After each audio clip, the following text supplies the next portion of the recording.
స్వాగతం అండి ఛానల్లోకి అందరికీ. నా పేరు సుజాత. భారతదేశం ప్రపంచ వారసత్వ ప్రాంతాలు.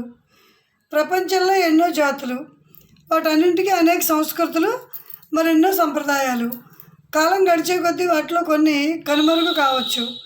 ఫలితంగా మానవ నాగరికత గల ఎన్నో అమూల్యమైన విశిష్ట లక్షణాలు రూపుమాసిపోతాయి.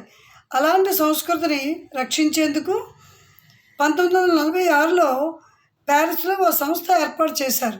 దాని పేరే UNESCO, United Nations educational, scientific and cultural organisation.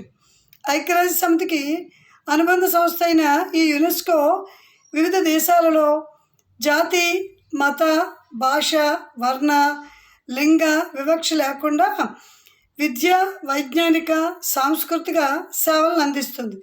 ఈ క్రమంలో భాగంగానే ప్రతి దేశంలోనూ ప్రాచీన సంస్కృతిని, కళా వైభవాలను, అద్భుత మానవ కట్టడాలను, దేవాలయాలను, వన్య సంరక్షణ కేంద్రాలను, ఇలా ప్రపంచ వారసత్వాన్ని మోస్తున్న ఎన్నింటినో గుర్తించి వాటిని వరల్డ్ హెరిటేజ్ సైట్స్ అంటే ప్రపంచ వారసత్వ ప్రాంతాలుగా గుర్తింపునిస్తోంది.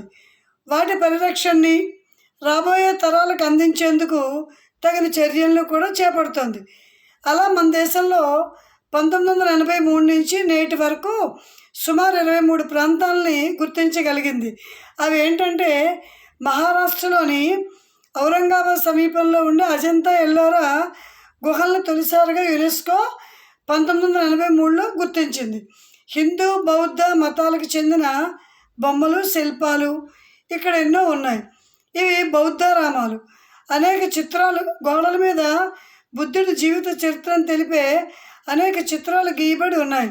అజంతా సుందర్ బొమ్మ ప్రపంచ ప్రసిద్ధి చెందింది. అలాగే ఎల్లోరాలోని కైలాస దేవాలయం కూడా ప్రముఖమైనది.